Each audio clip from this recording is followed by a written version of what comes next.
Hey guys, welcome back. Today's video is going to be about 10 signs of emotional abuse.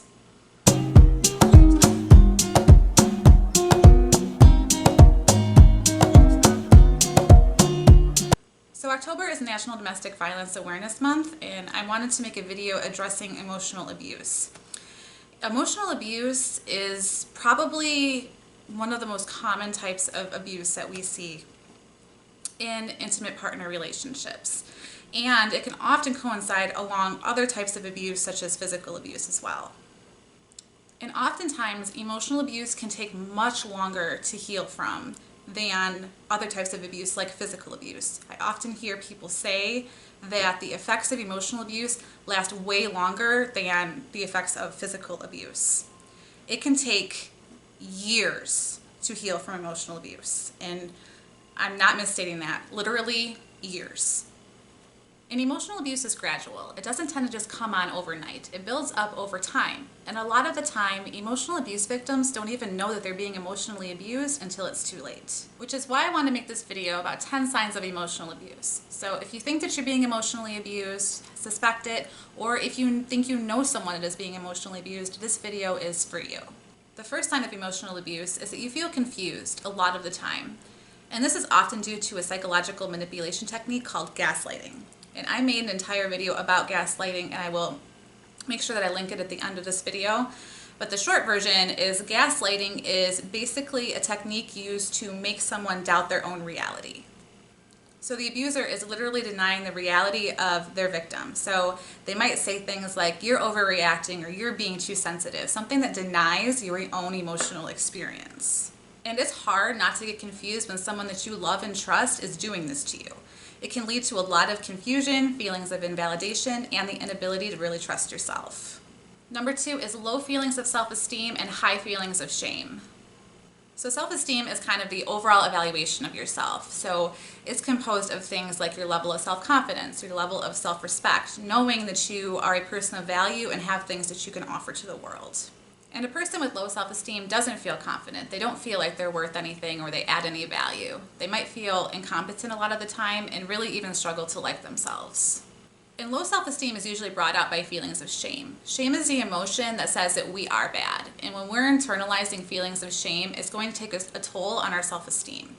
And abusive people are really good at invoking feelings of shame. And they do this through another behavior called blaming or blame shifting.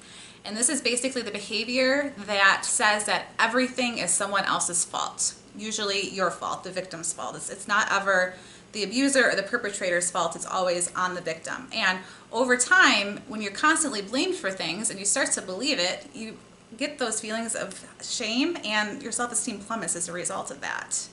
You did this. This is all your fault. Again, I want to reiterate that this doesn't tend just to happen overnight. When you start dating someone who's toxic or abusive, they're not going to do this right away. This tends to happen over the course of time, sometimes very long periods of time. So you build up trust of this person, and then they start to blame you for things. It makes sense for you to believe them. Number 3 is what I refer to as the eggshell feeling. And this is the feeling that is caused by you don't know what you're going to get from this person. You don't know what is going to cause them to get set off. It's a feeling that you kind of feel about here. Just that pit in the stomach, like awful, awful feeling. So you learn to tread very carefully. You don't want to rock the boat. And you feel like this more often than you don't when you're around this person. And this is a way that the abuser establishes control, right? So if they can keep you on edge, not knowing what's coming, they're able to control your behavior. Because when we have the eggshell feeling, that just feeling of dread, we are going to try to not rock the boat, right? We're going to act in a way to try to please the abuser so they don't have a reason to get mad at us. So this tends to lead to extreme people pleasing, and also perfectionism is another big thing that can come out when we're put into this state. And this can cause a lot of anxiety because it's basically an attack on our psychological safety. Number 4 is you feel like you're going crazy.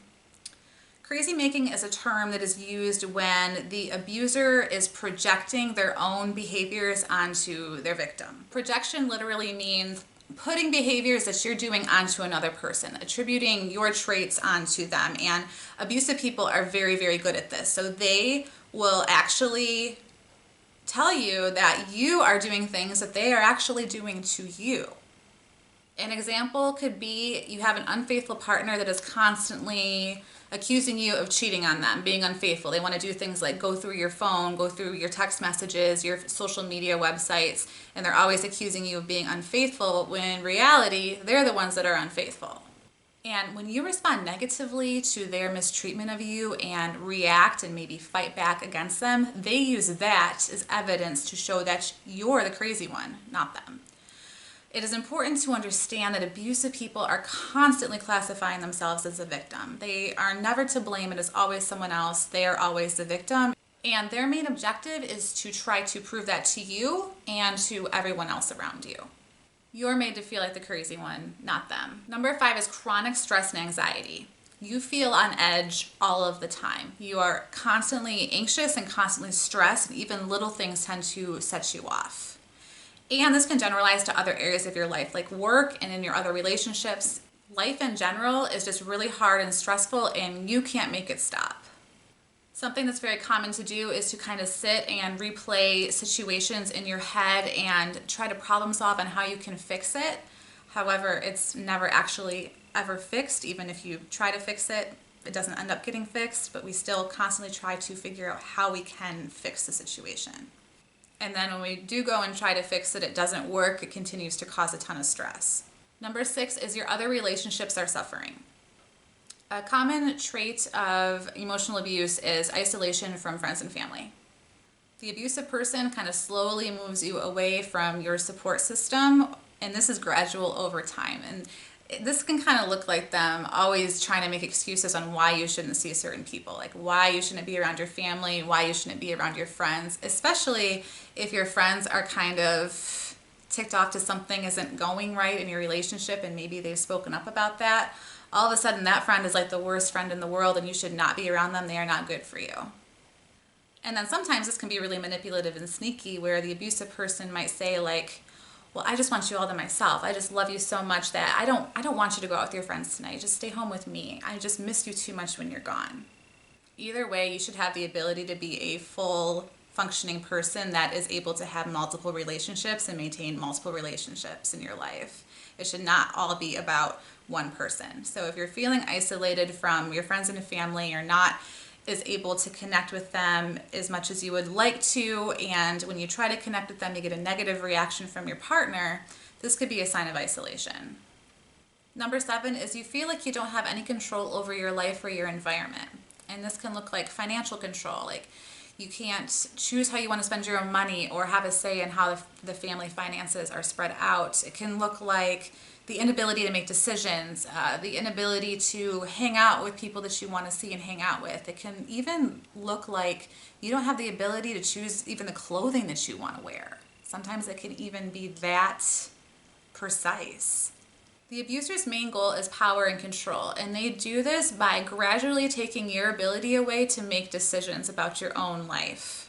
Because when you don't have the ability to choose, you can feel relatively powerless.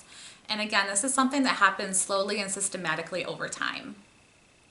Number 8 is that you don't feel safe.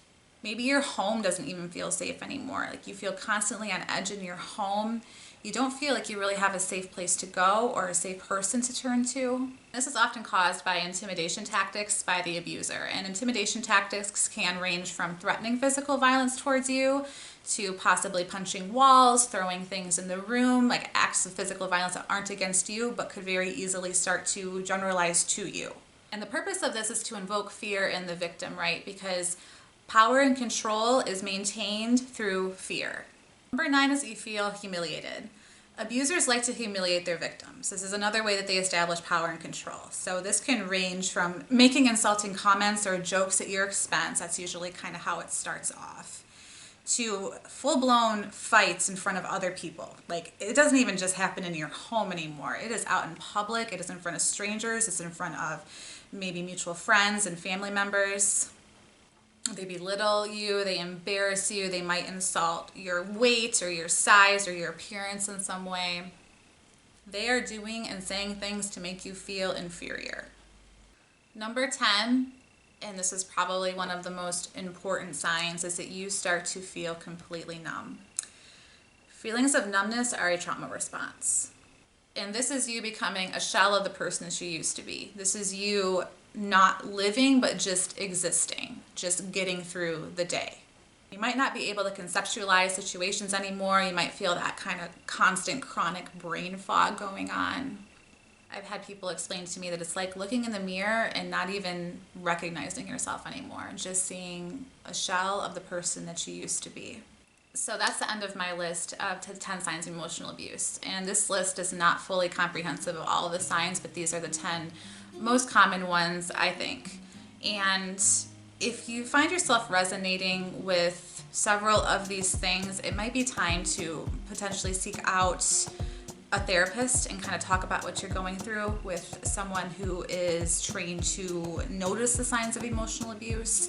If you're feeling not quite right in your relationship, it is okay to seek outside support. I always link the domestic violence hotline in my description box, but that is another resource that you can contact too, and they're able to connect you with services that you need. If you are trying to leave and don't feel like you have resources to leave, give them a call. They can help connect you with resources in the community.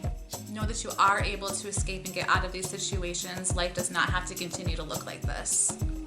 Thank you for watching my video. I hope you all have a wonderful and beautiful day. Give this video a thumbs up. Make sure you hit the subscribe button, and I will see you in the next video.